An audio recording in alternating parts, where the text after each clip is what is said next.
Welcome back. My guest is Pastor Mark Finley, a public evangelist known to many all around the world and also special assistant to the General Conference President of Seventh-day Adventists. Mark, thanks so much for joining us. Thank you, Gary. And we have a building in progress here. Describe what's happening. This is the Living Hope Seventh-day Adventist Community Church, the Life Hope Community Center, and the Northern Virginia School of Evangelism. Now that's kind of that's a mouthful, Gary. Yeah, it's wonderful. But here's what our intention is. First, the Life Hope Center.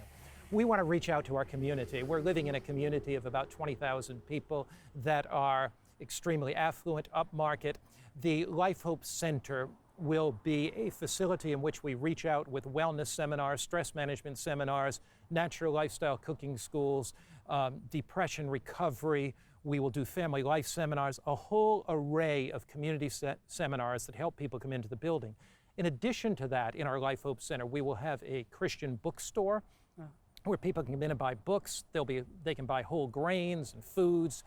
There will be a prayer and meditation room. People get off the street and they just want to sit in quietness. There's a reading room. So the Life Hope Center is specifically designed, tailor-made for this community. The School of Evangelism will be designed for pastors and lay people to come to learn the art of reaching out in the cultural context of their communities to share Christ, the biblical message of the Seventh-day Adventist Church. We will run about 6 sessions a year, 1 week per session. Some sessions will be intense of 4 days in that session. So that's the School of Evangelism. We will also house a church of about 250 to 300 members. There is no church in this immediate community. We're working with a smaller church about 25 minutes away, the Warrenton Seventh-day Adventist Church. That small group will join us, and we're growing very rapidly. And so we're excited about what's happening here, designed for the community to make an impact for Christ. Right, and that's the key, I think, that of course you want the church members to be comfortable, but that's not the main purpose of the building. It's for the community. How did you get to understand the community? How do you know what needs there are here? Well, through some providences of God, Teenie and I moved into this community. Gary, about 6 years ago, I was thinking, notice emphasis on thinking, about retiring.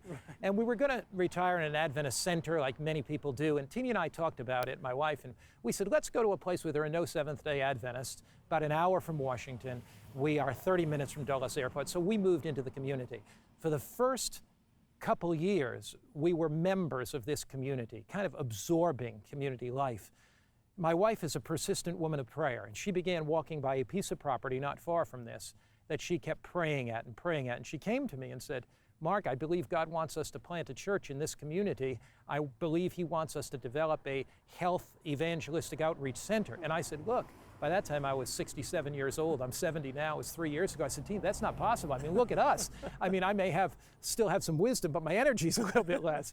And, she just kept praying on the community, and she prayed enough, and the Lord convinced me. And so we then eventually acquired this property and began building this dream. Wonderful. Now, what happens when the 250 seats are filled? What's the plan then? Our plan then is there is a little overflow room that we could probably go to 300. But our plan is to replant a church. Wonderful. We do not see this as a great mega church. We really want to help pastors of churches of 50 to 100 members to take them to the next level. But we want to plant a church in the next community over in Warrenton, where we're leaving now. I want to go back and plant there. When that church gets filled, we want to plant another one. And so if the Lord gives me the age of 120 like Noah, I've got 50 more years, you see. So, Fantastic. Yeah. Now, how are you going to staff this facility? I mean, you're going to have bookshops, you're going to have seminars. I mean, you can't do it all. No, we are training staff right now. We'll have a lot of volunteer staff. And so initially we'll have volunteer staff. As the program grows, we will then begin to hire part-time staff and eventually full-time staff.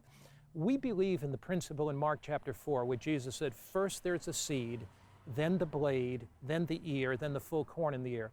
One of the principles of church growth that I have found is you start where you are. Right.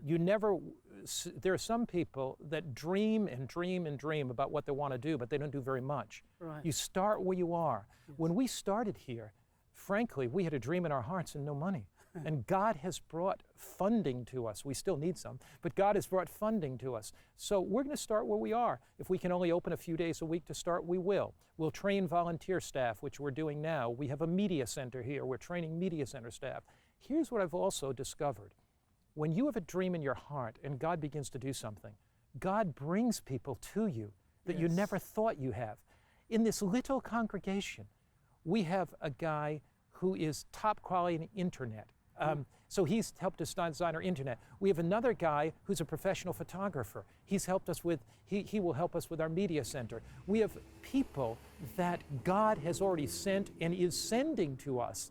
So when you have a dream in your heart and you pursue that, God indeed will supply your needs. Wonderful. Now, this is a center of influence. What is your dream? I mean, once it's up and running, what is your hope?